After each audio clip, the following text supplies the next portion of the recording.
I see. It's all dark. Hi. So this is the members only chat.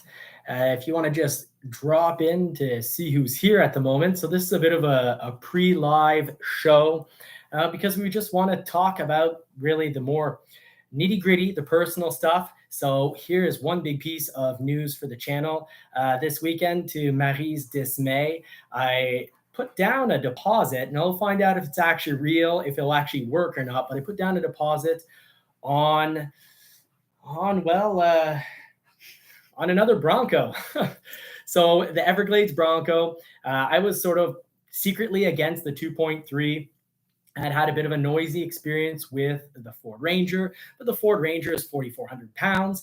My big four-door Broncos, how I like them, well, they're more around 5,400 pounds. So I was feeling like the 2.3 just wasn't quite enough.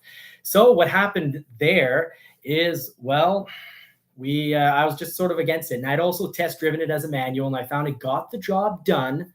Nothing bad, but no huge wow factor.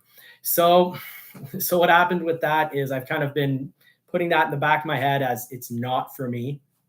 And then, I recently test drove the 10-speed automatic, and a lot of the problem is me. I'm a slow manual shifter. I don't speed shift, and I'm slow on the gun. So, what happened is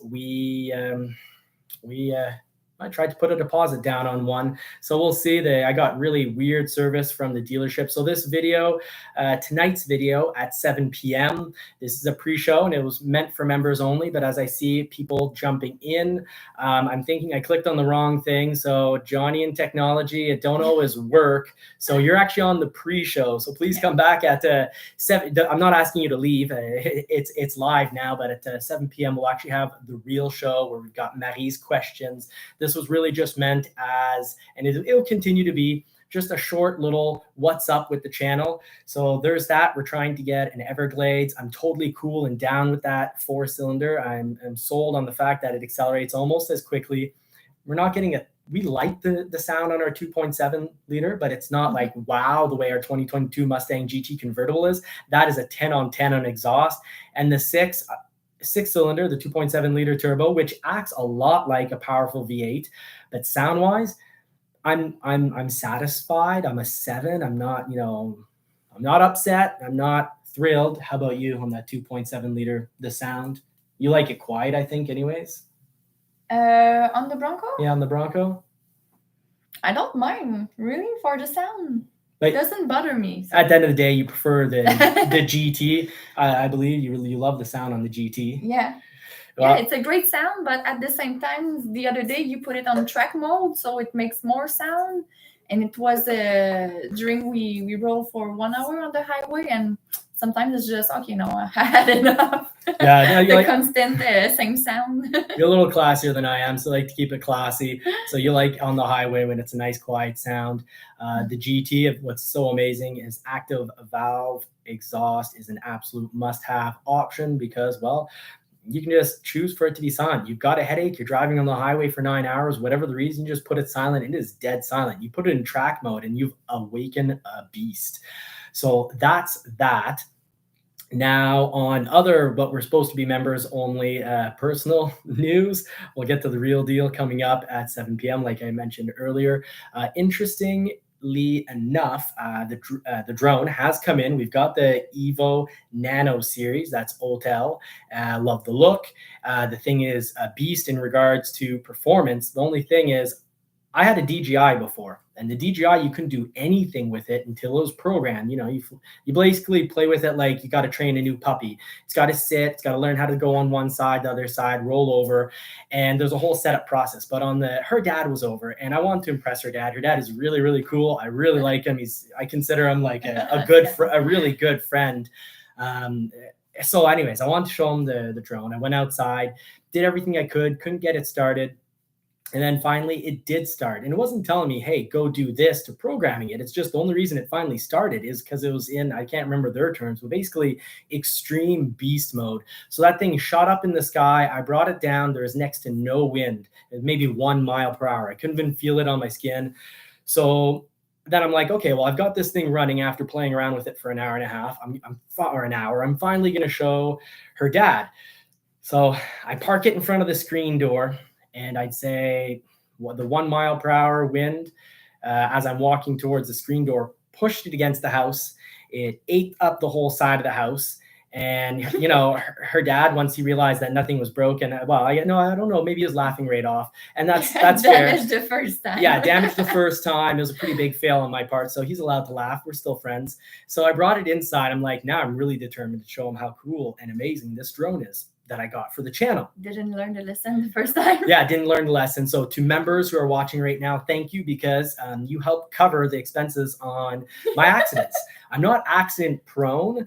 I'm more crash prone. I don't have accidents. I have crashes. So something a member just this week taught me, and a subscriber this week taught me in some comments, and also I had heard it from a trucker before. But anywho, brought it inside. Once again, took like 30 minutes to get it going, and I didn't realize it was into extreme beast mode where you can override it. And once it's overridden, there's no balance countering against the wind. And this thing, I paid a ton of money, and it's worth it when the sensors work, but you can run it without the sensors to avoid obstacles. So basically, it takes off. Marie kind of comes by to see it, and then all of a sudden it just went up against the ceiling, chewed through part of the ceiling paint, and Marie was ducked underneath, telling me make it stop, because she was worried like it'd like cut, give her a haircut or more. Her dad, I don't want to be hit by that. Yeah, and her dad, knowing they're plastic propellers, he's a smart guy. He could have been an engineer, and he was in the military. And anyways, he knew she wasn't in danger, so he was laughing his pants off. And the whole time, I'm like basically sandblasting the roof. So in the end, there's been no drone footage on the channel yet, despite membership help making it so that I can actually afford the drone. Well, there hasn't been membership yet because, well, I'm crash prone. So that's what's going on with that. We're sitting at 6:52, so we're about to get into the actual video for tonight.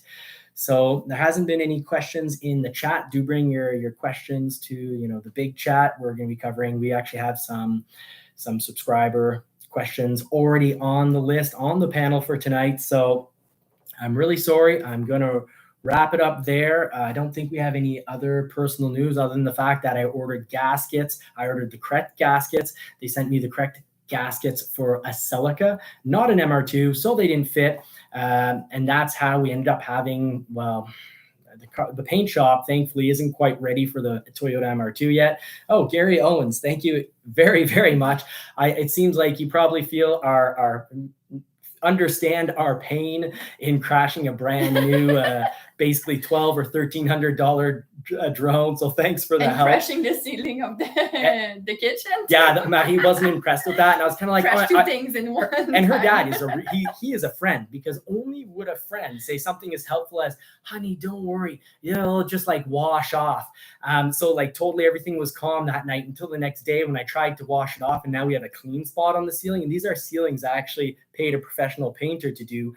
Because, well, we wanted our ceilings to be perfect. We painted the rest of the house because we had too much ceilings to do. It was hard on the neck, and so we paid for it, but we need to do a touch up. So Gary Owens has a question. My Maverick shipped 0511 has been off the rail at the final ramp on plant hold. We can't see the rest of that question. Here we go. Yeah, it's okay. On plant hold since June 5th. What could this be? Should I be worried?